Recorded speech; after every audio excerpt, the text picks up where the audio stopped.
UFC 320 is finally here. It's Alex Pereira taking on the undisputed UFC light heavyweight champion Magomed Ankalaev for the second time since March. Back in March, we saw Ankalaev dethrone Pereira to become the UFC light heavyweight champion, and now he will return the favor with an opportunity for the former two-division champion Pereira in the main event. But that's not all. In the co-main event, Merab Dvalishvili, the undisputed bantamweight champion, is defending his title once again against Corey Sandhagen. And there are many other great fights on this card, but I wanted to start with the main event because this main event is such a great fight and it has so much riding on the line for the future, because Magomed Ankalaev right now hasn't lost a fight since 2018, and he's riding a 14-fight unbeaten streak.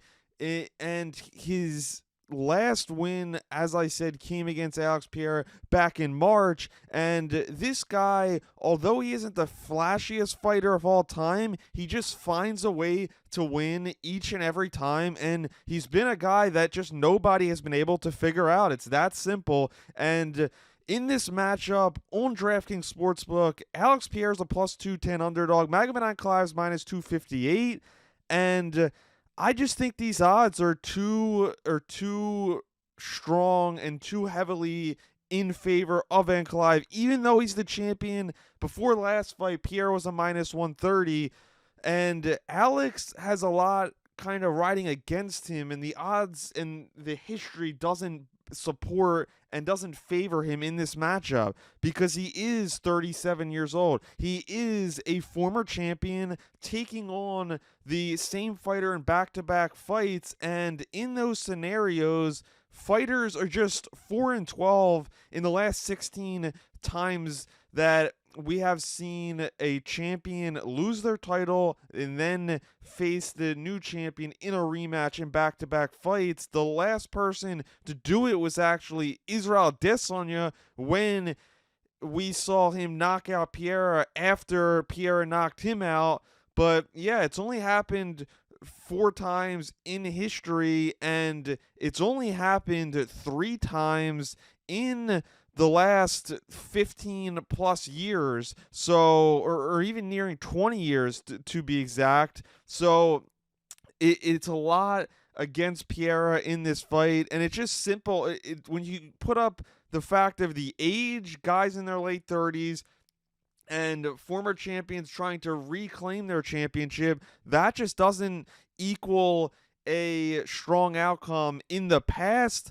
But I think Alex Pereira is different. I think if anybody can do it, if anybody can beat Magomed Ankalaev, if anybody can be a former champion to reclaim their championship in the following fight after they lost their belt, I think Pereira is that guy. Pereira did lose his last fight, but before that, he had 4 straight knockouts in the span of 2 years. He's a former two-division champion, and we have seen this guy bounce back in the past. He lost his first MMA fight, followed it up with a knockout. His second loss against Israel Adesanya, he followed up with a win against Yamovich in a new division. So I think he is primed and ready to go. He admitted that he was only about 40-50% in that last fight against Ankalaev, and that's not taking credit away from Ankalaev. That's just saying the facts of what it was.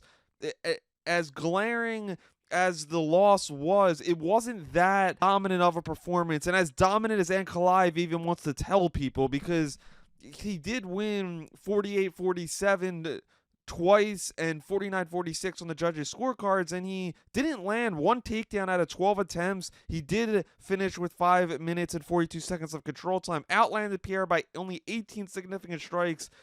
The most glaring thing in this fight to me by Alex was just his overall output. He only attempted 159 total strikes, and that is just not like Alex. When we have seen him attempt in the high 100s into the 200 total strikes, he is just pretty much as close to unbeatable as it gets, because when he is pressing forward and with his accuracy and his power, those three things combine for just an unstoppable force that is Alex Pereira when he's at his best. And I still think, even though he's coming off a loss, when Alex Pereira is at his best, I think that he can beat Ankalaev, and I think he still is and still can be the best 205-pounder in the world. It's that simple, and that's why I'll go with my pick right here. I got Alex Pereira beating Magomed Ankalaev at plus 210 on DraftKings Sportsbook. And if you want to sprinkle a little bit,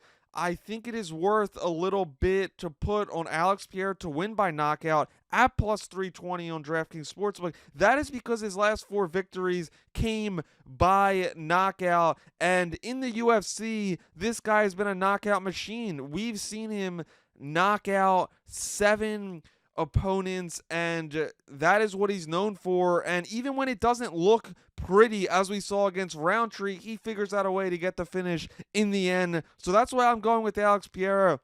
I just think that a second matchup against Ankalaev is going to do so well is going to equal to success for him. And I think now that he knows that Ankalaev really threw everything he wanted at Pereira and it couldn't finish him, he only lost by decision, so I think that plays into his favor. And I just think that if you give another 25 minutes on the board with as great as a striker as a guy like Pereira is, I just find it hard to believe Ankalaev can hang in there and can top that. So I'm going with Pereira. But in the co-main event, we have Merab Dvalishvili, as I mentioned, who is taking on Corey Sandhagen. And Merab is just unbelievable. There's just not enough great things to say about him. He has 3 title wins, and right now he has won 13 straight fights in the UFC, which is the 3rd longest winning streak in UFC history. And if he could win this fight, he would...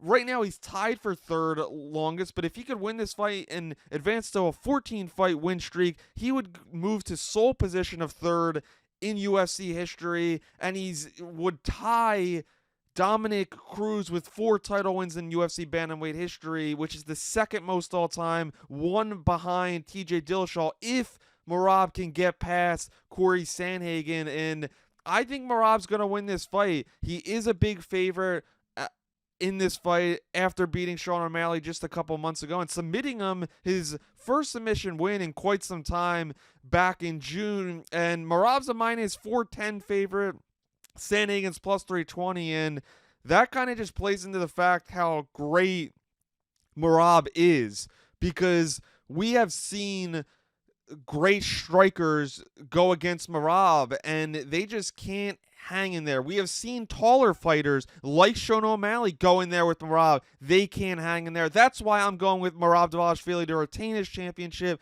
because I just don't think Corey Sandhagen will be able to last in there. And each time we've seen Corey Sandhagen take that next step up in competition in the past, he has just came up short. I think that's what he'll do come Saturday night. The 3rd fight from the top, it's Yuri Prochazka taking on Khalil Roundtree Jr. This is an unbelievable fight. Yuri's minus 198, Roundtree's plus 164. I got Yuri winning this fight because he is the taller fighter by 2 inches, because he has a 3.5-inch reach advantage, and because he is 15% more accurate of a striker than Roundtree. And I think with his quirky, weird style, he'll be able to catch Roundtree off guard and to just pressure him like he always does, and even could get a finish in this fight. I'm not guaranteeing that. I could see it, though. And I think the winner of this fight, if it's in impressive fashion and we see Ankalaev retain, I think the winner of this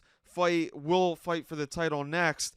But I just think Yuri's too skilled of a striker all around, and he's just an all-around better fighter than Roundtree. Doesn't take anything away from Roundtree. He is just fantastic as well. Josh Emmett taking on Youssef Zahal. Zahal is on quite the second stint in the UFC. His first stint didn't go as planned. Second time in the UFC, he's won 4 straight fights, coming off of wins over Jack Shore and Calvin Kattar, to be exact, taking on the veteran Josh Emmett, who was always a game opponent, but he's lost a couple fights in the last couple years. He's lost 3 of 4, and I just think Josh Emmett's 40 years old right now. I think he just doesn't have it and can't compete at the highest level anymore. I got Sahal. I think he could win by finish even in this fight.